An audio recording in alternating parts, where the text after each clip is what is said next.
Fidèles amis de l'émission Entre les lignes sur Cristal News, nous sommes aujourd'hui au 4e numéro issu du document Lumière sur le développement culturel, une civilisation de l'amour pour l'humanité, la révolution culturelle en Afrique, une écriture de Faftonde Adé, Fabien Fayomi à l'état civil qui nous emmène dans le deuxième chapitre pour la suite du contenu de cet ouvrage. Nous sommes au point 2.1.2. L'intolérance de ce chapitre 2 titré La société. Bienvenue à tous à ce 4e numéro tiré de ce document. 178. Quand on ne peut pas prêcher pour sa paroisse sans prêcher contre celle de l'autre, c'est que le Saint-Esprit n'est pas au rendez-vous du discours évangélique par manque d'approfondissement de la foi. Il vaut mieux se soumettre à la loi du silence. 179.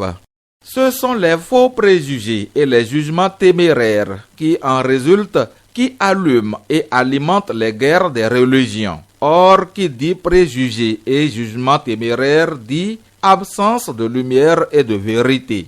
180. La paix entre les religions passe par des prières des unes pour les autres. Ce faisant, elles se manifesteront de la sympathie pour mieux se connaître à travers leurs vérités universelles et finiront par s'accepter et s'aimer. 181. Quand on parle d'amour, on ne pense pas souvent que les religions ont besoin de s'aimer les unes les autres et non simplement de se tolérer ou de dialoguer hypocritement. Si elles étaient véritablement porteuses de lumière, l'amour divin qu'elles disent partager ensemble devrait les unir plutôt que de les diviser. Et nous sommes maintenant au point 2.1.3. La cruauté, c'est le titre de ce sous-point du chapitre 2 de ce document. 182. Le grand échec des religions est de n'avoir pas réussi à amener l'homme à dominer son instinct primaire et sa bestialité. La cause doit résider dans la cruauté des sales guerres qui ont jalonné, hélas, l'histoire des religions et qui sont restées gravées dans la conscience de l'humanité comme une source active de fatalité. Elles doivent changer le domaine de définition de leur existence. 183. L'intelligence ne peut s'empêcher de se demander si le judaïsme, le christianisme et l'islam sont des religions véritablement inspirées par Dieu à l'homme et dont les principes lui ont été effectivement révélés devant l'absurdité des guerres que se livrent ces trois religions de même souche depuis des siècles. Quelle est cette inspiration divine qui aiguise tant la haine et rend l'homme plus cruel que l'animal sauvage au nom du miséricordieux Dieu unique et surtout sur la terre sainte, berceau des trois religions. 184. Partager le même monde sans partager la même foi ne peut conduire à des guerres de religion que si la foi n'éclaire pas ou éclaire peu pour permettre à chacun, dans sa lumière, de percevoir celle des autres et de se rendre compte qu'ils sont tous des enfants de lumière et de foi en Dieu. Mesdames et messieurs, nous en sommes au point 2.1.4, un point titré l'imposture. Et nous démarrons avec le 185. Les hommes pratiquent la religion aujourd'hui pour le paradis terrestre de la puissance matérielle et du pseudo-pouvoir périssable. Alors, beaucoup sont devenus des transhumants religieux en quête du bon Dieu, de l'argent et du pouvoir temporel. C'est la preuve que la religion n'est pas mise au service du salut de l'esprit ou de la vie, mais plutôt à celui du corps et de la mort. 186. La pensée véhiculée par la culture yoruba qui considère l'argent comme l'aîné et l'enfant comme le cadet est contraire à la loi de la création et ne peut que conduire au matérialisme forcené et sans scrupule soutenu par l'imposture et la fausse dévotion de notoriété publique. 187. L'imposteur parle de Dieu à tout propos en s'affichant apparemment comme un homme de pitié pour mieux sécuriser ses coups et les réussir en toute quiétude. L'imposteur est, en réalité, un impie au centuple. 188.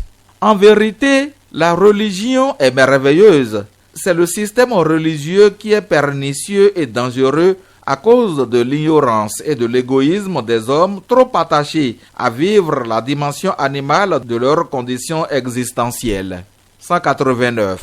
Toutes les religions ont besoin d'être repensées après une analyse critique sur l'efficacité et l'efficience de leurs actions depuis leur naissance avec une ferme volonté de repentance et de renouveau pour contribuer à affranchir définitivement des chaînes de l'animalité.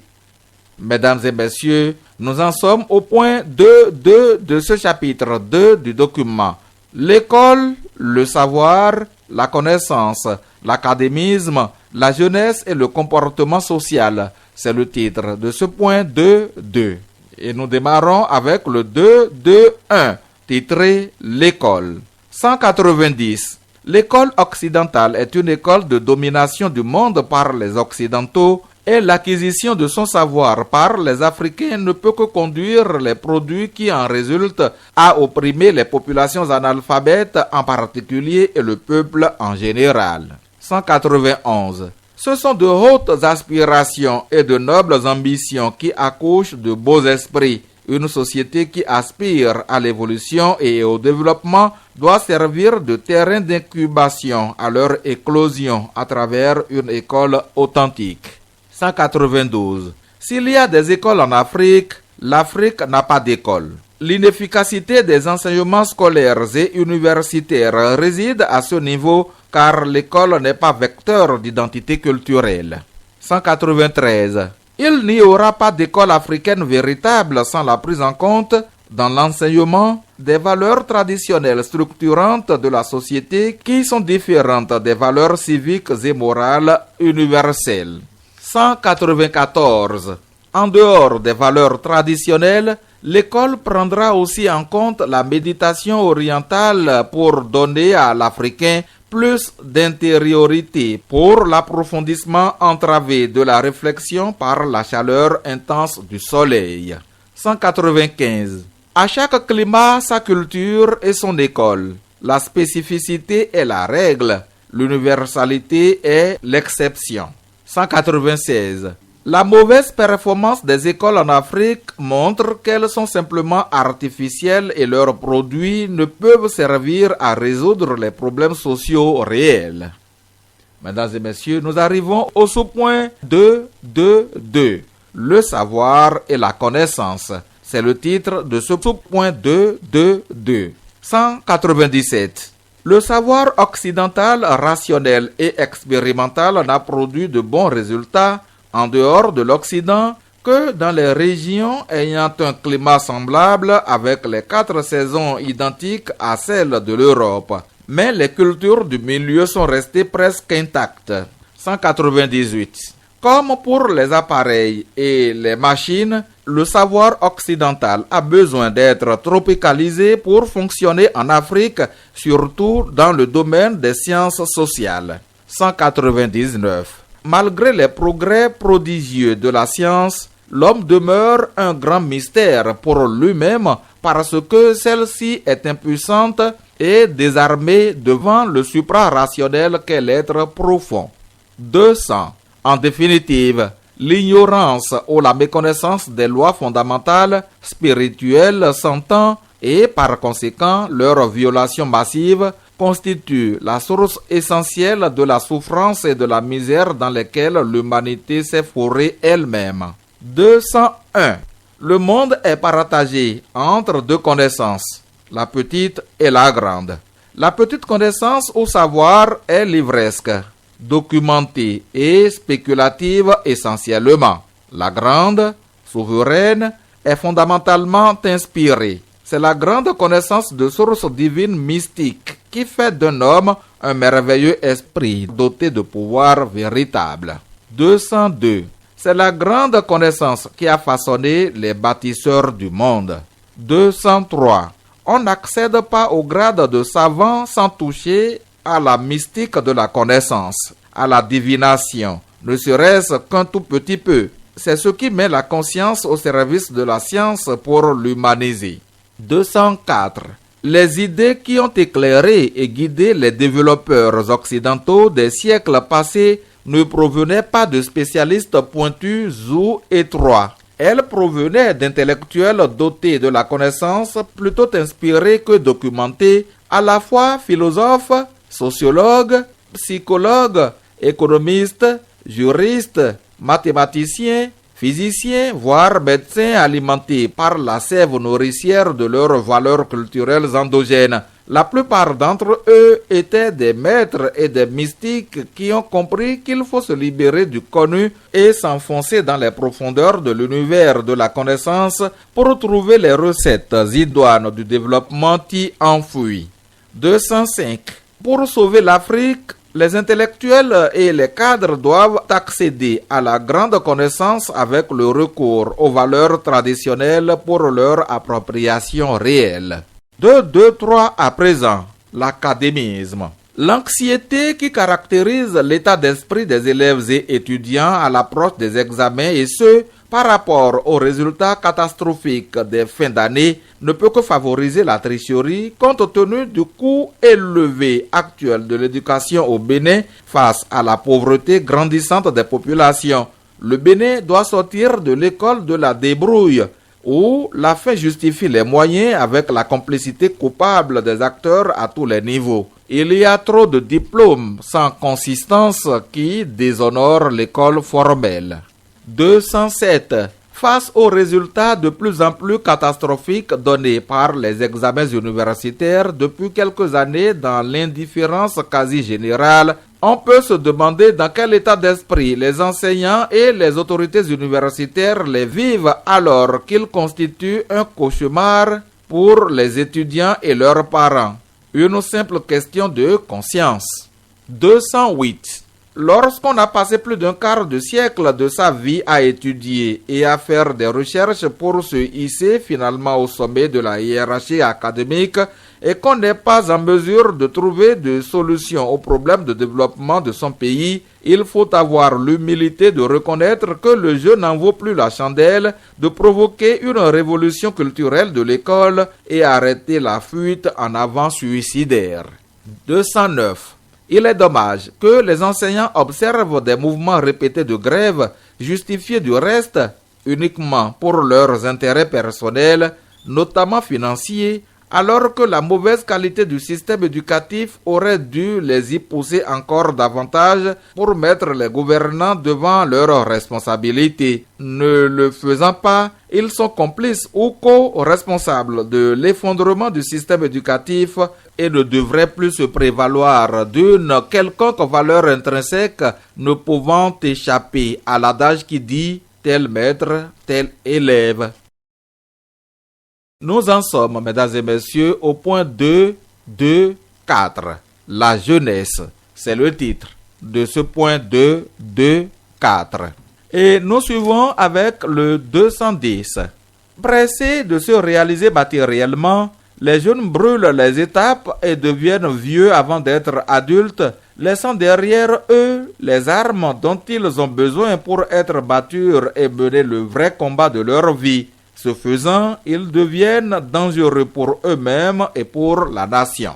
211.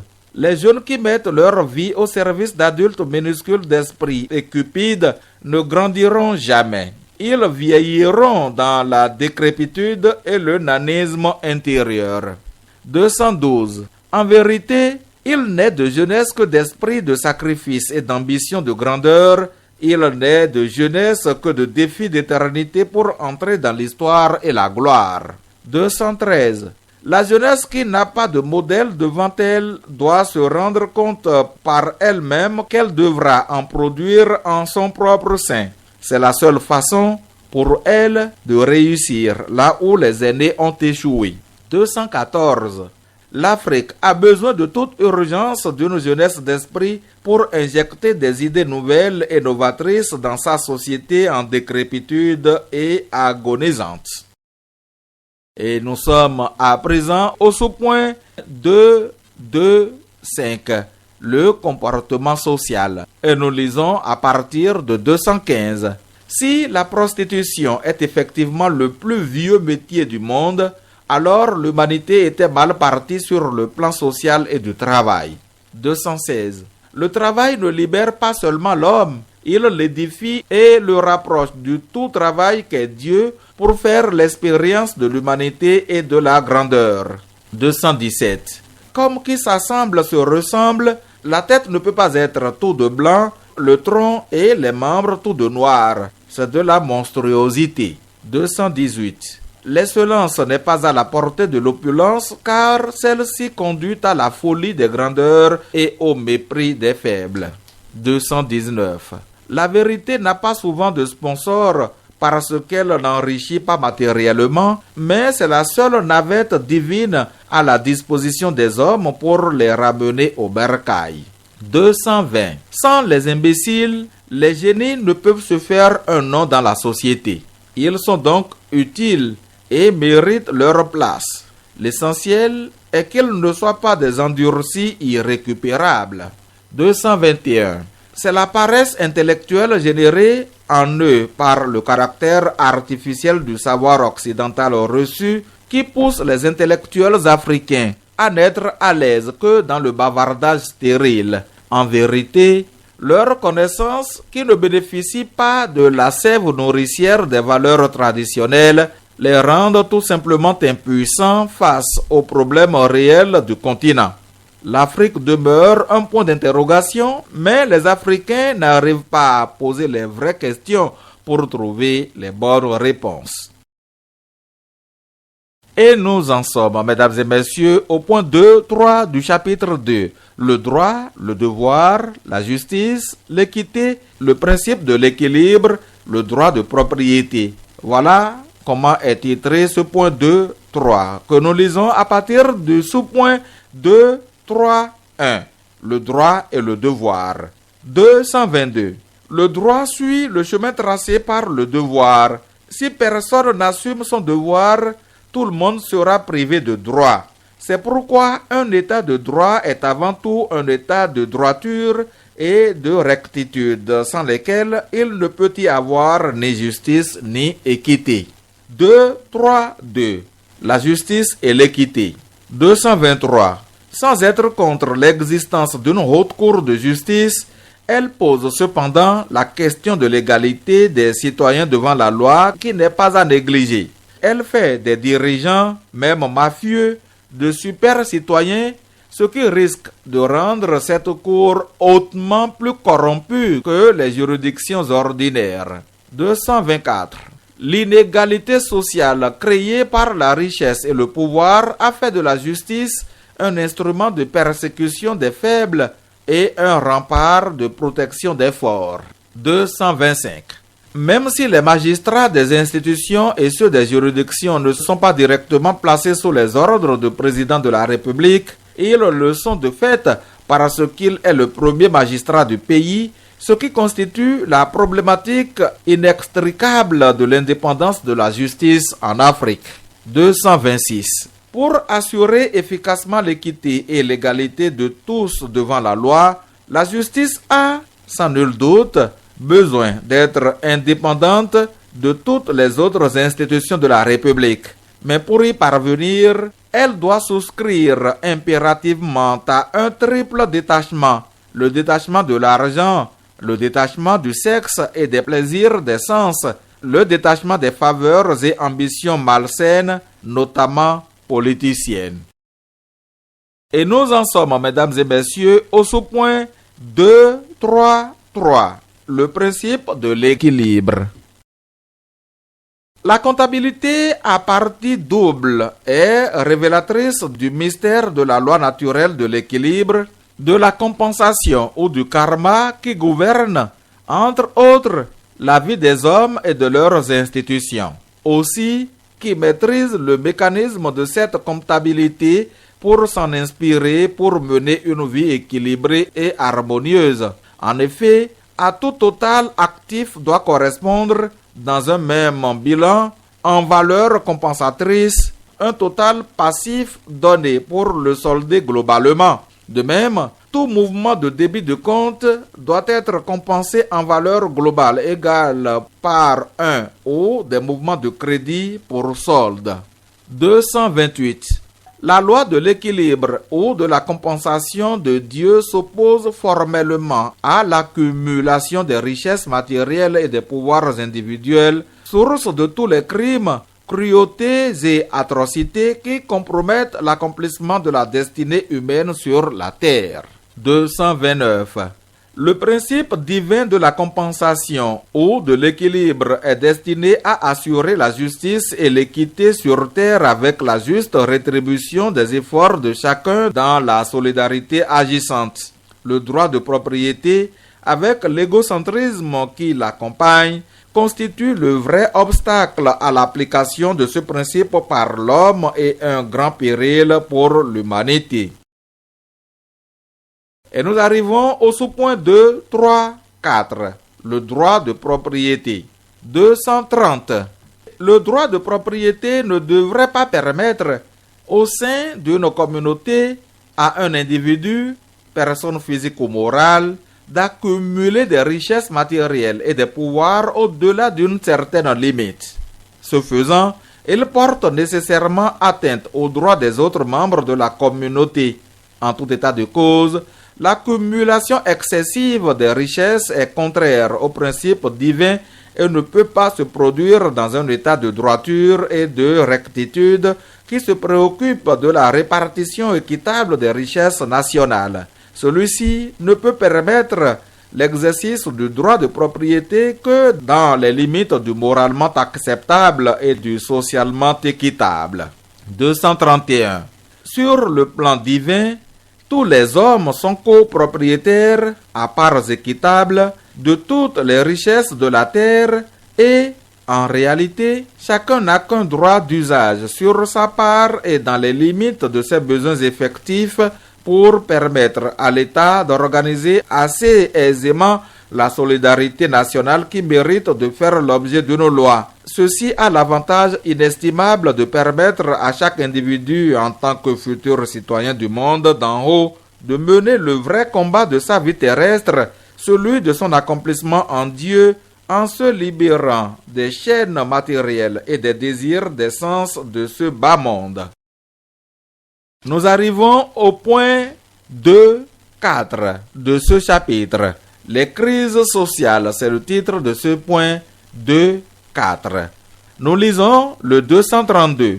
Pour que le monde connaisse une vie paisible et harmonieuse, il faut que l'évolution spirituelle collective de l'humanité compense largement les progrès scientifiques et technologiques.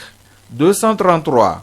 La vraie pauvreté n'est pas matérielle, elle est intellectuelle, morale et spirituelle. C'est à elle qu'il faut s'attaquer pour préparer les Africains à devenir des citoyens responsables, actifs et critiques, en même temps que des agents opérationnels de développement. 234.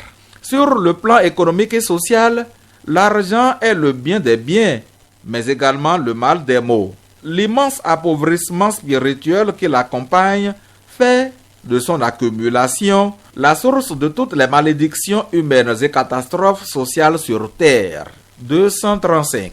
Sans l'amour, l'argent ne sert que des causes obscures qui entraînent des conflits d'intérêts. C'est pourquoi il s'identifie au nerf de la guerre dont le terrain n'est parsemé que de haine, de violence et de cruauté. 236. Le progrès scientifique sans évolution spirituelle de l'homme a fait basculer l'humanité de l'ignorance dans l'obscurité du terrorisme et les grands de ce monde sont devenus les pires monstres de la terre responsables de ces catastrophes sociales. 237.